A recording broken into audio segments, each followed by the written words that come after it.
строительства осталось немного пиломатериала. Обрезная доска 50, брус 100 на 100 и остатки вагонки. Решил пустить все это в дело. Исходя из этого придумал и дизайн, и конструкцию кровати.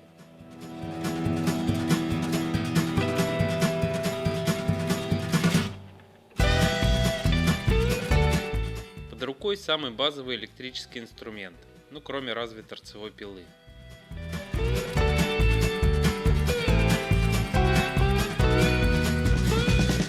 Циркуляркой и электрорубанком привожу страшную древесину в порядок.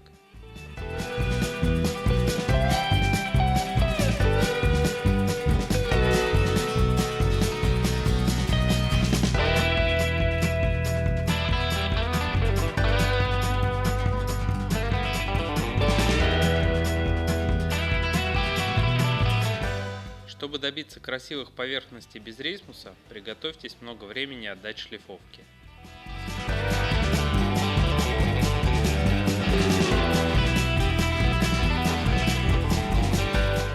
На перевернутом рубанке придаю брусу квадратный профиль, прижимая заготовку к угольнику 90 градусов.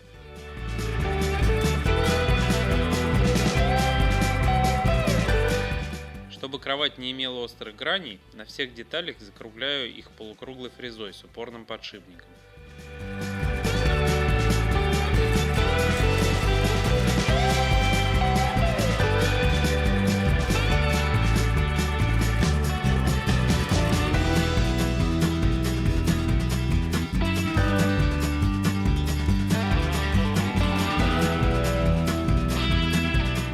Если фрезеруете на столе, проследите, что заготовка подается навстречу фрезе.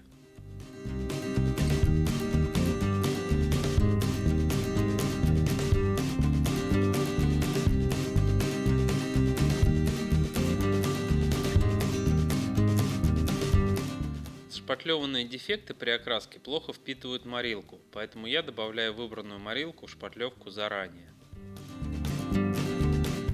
Шаблоны для фрезеровки пазов делаю из куска фанеры, выпилив отверстие лобзиком по направляющим.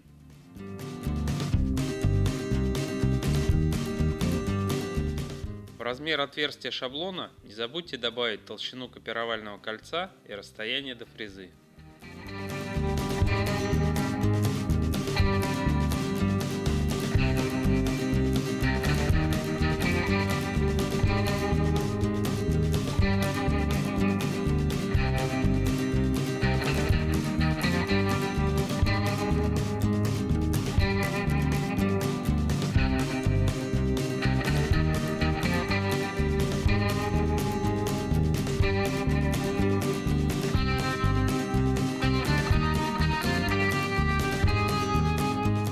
Вгружать фрезу на всю глубину за раз не следует, безопаснее сделать это за 3 прохода.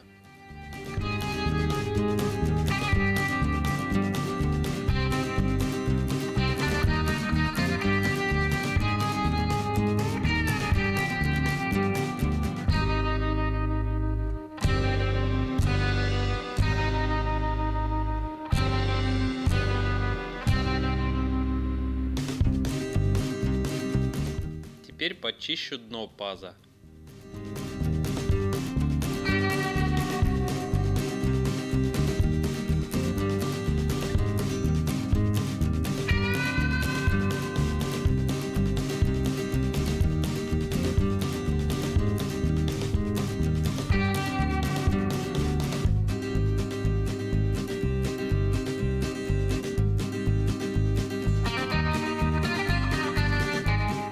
Разметка центров на шаблоне и заготовке упрощает позиционирование шаблона.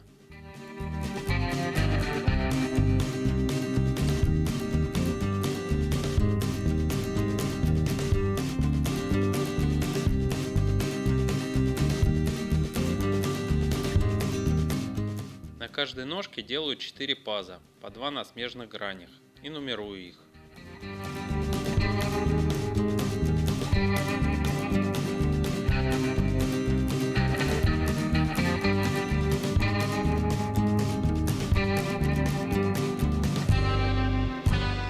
Одним из способов быстро и серийно сделать шип без спецприспособлений можно на торцовочной пиле.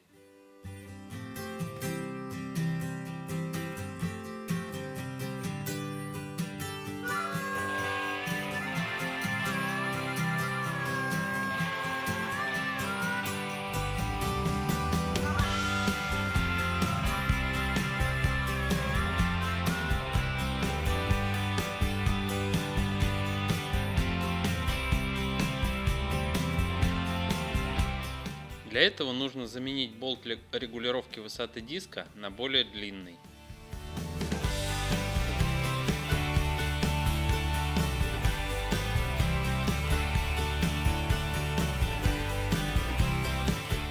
Также нужно вставить упорный брусок, что позволит убрать мертвую зону, куда не достает нижняя точка диска.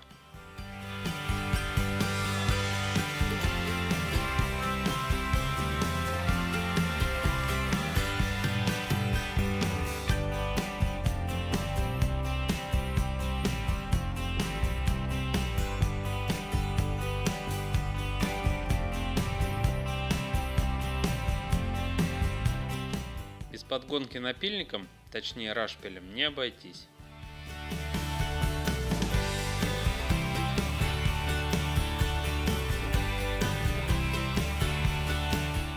Кроме того, мне нужно скруглить грани паза, так как гнездо под него имеет радиус фрезы.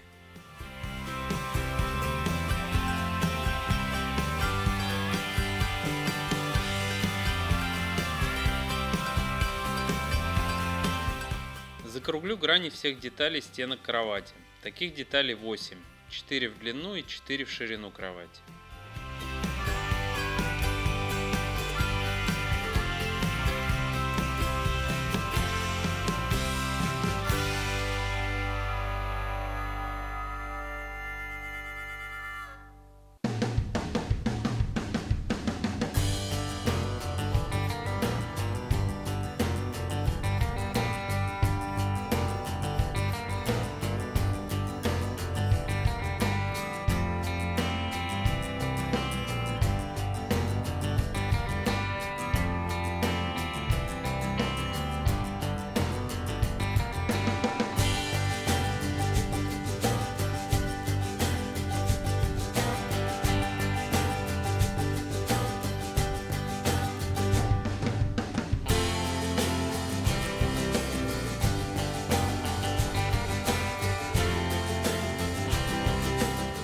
Теперь предфинишная шлифовка. Последовательно 60, 80 и 100 лентами шлифую детали вдоль волокон.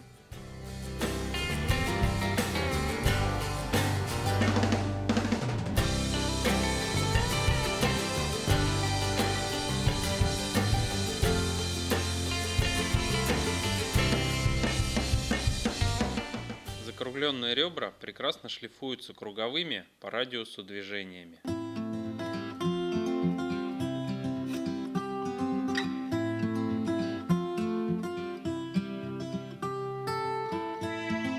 В верхних боковых деталях стенок будущей кровати делаю отверстия для ламелей, поддерживающих матрац.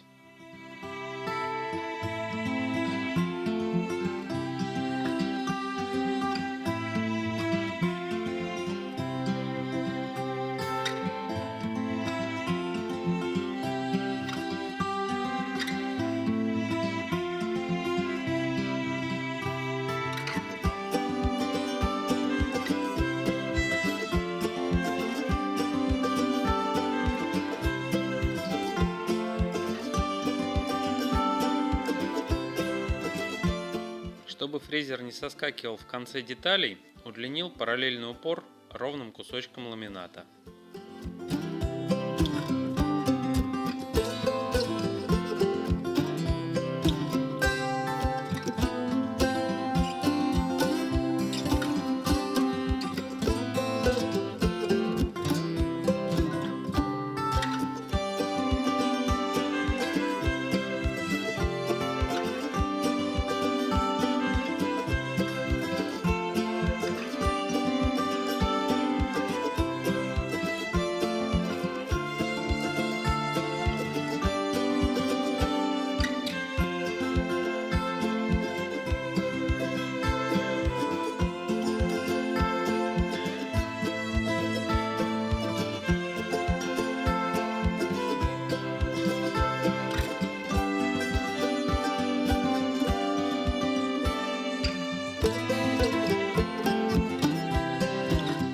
Чтобы ламель свободно двигалась в пазе, делаю шире ламели на 2 мм.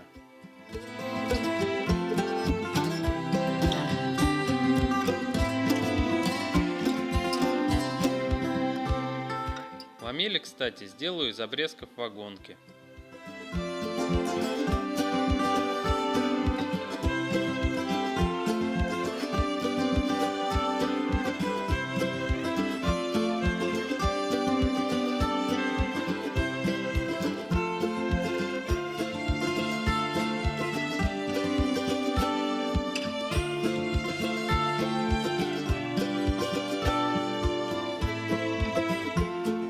Длинных струбцин в своем арсенале я не имею, поэтому сделал два простых удлинителя из доски.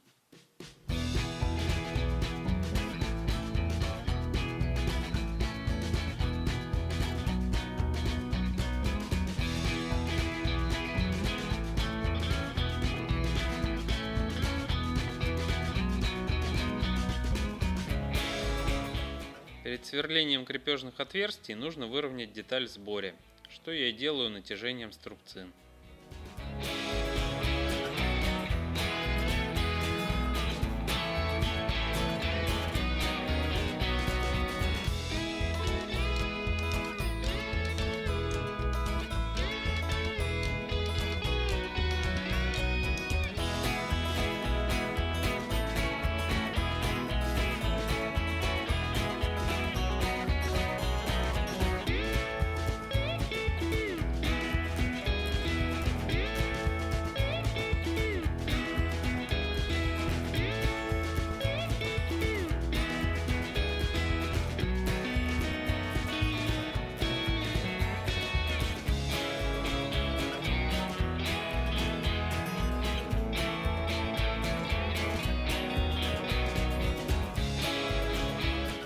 Шурупы по длине должны прошить насквозь шип и еще на десяток миллиметров захватить дерево с другой стороны.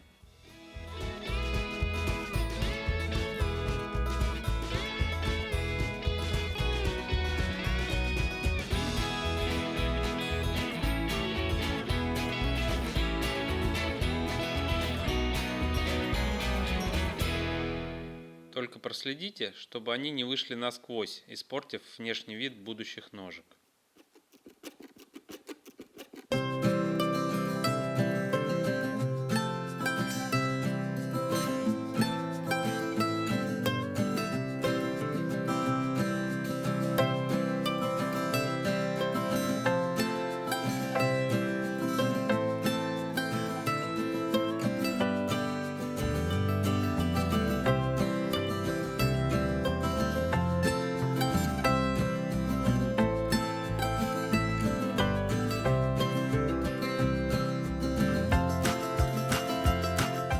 Ставить ответную деталь нам будет мешать выступающая часть шипа. Эту часть нужно убрать.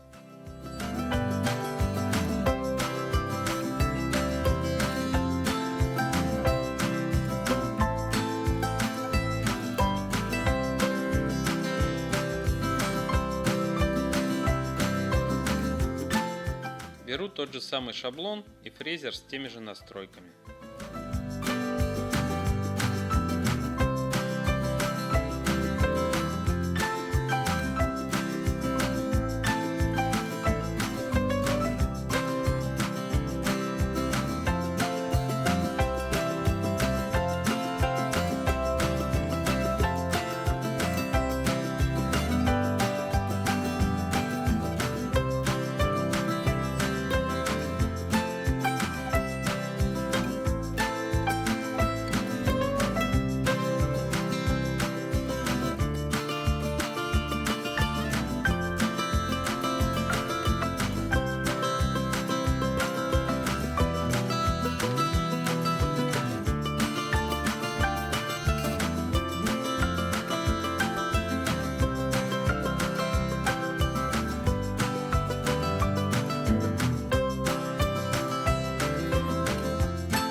Ответное соединение уже будет разборным на саморезах-глухарях.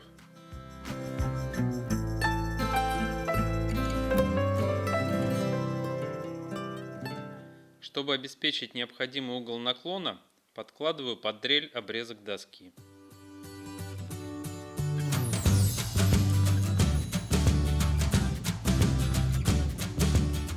Чтобы спрятать головку болта, делаю под нее углубление сверлом Форстнера.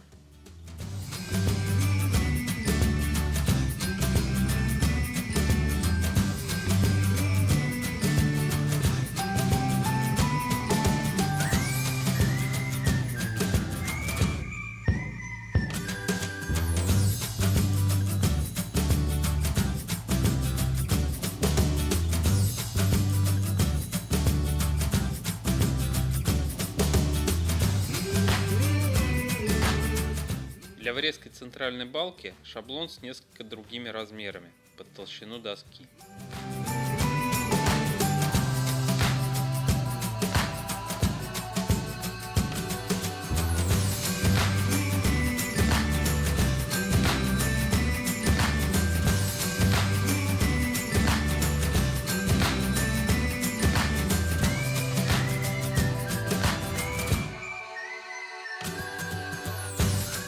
Углубление для доски 10 мм, для крепежного уголка вверху 2 мм.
На части изголовья кровати нужно предусмотреть отверстие для крепления спинки, также с углублениями под головку болта.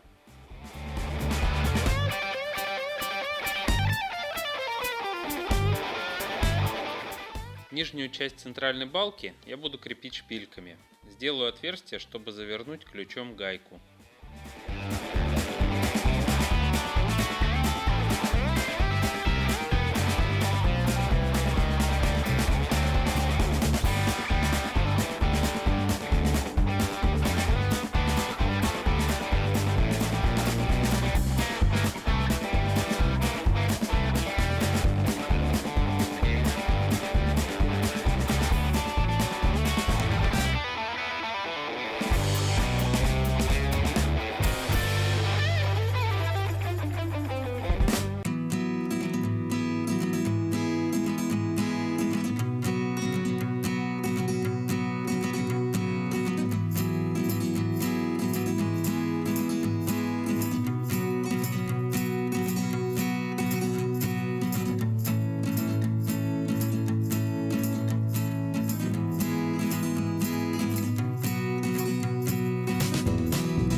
Уголок сверху тоже притоплю, чтобы ни за что не цеплялось.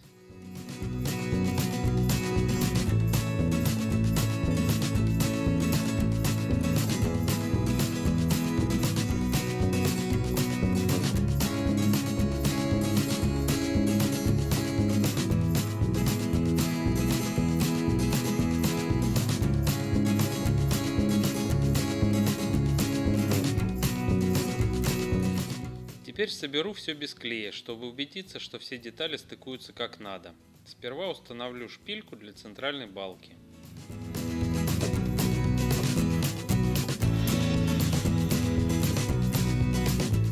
Сборку удобно производить вертикально, легче совместить все пазы.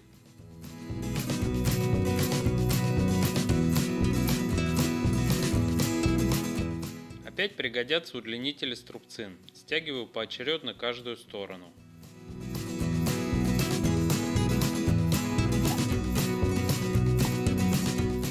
Перед вкручиванием болтов засверливаю отверстие в собранном шипе, так как пока оно было только в ножке.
Заказ кровати готов, а продолжение будет в следующем ролике. Спасибо вам за внимание.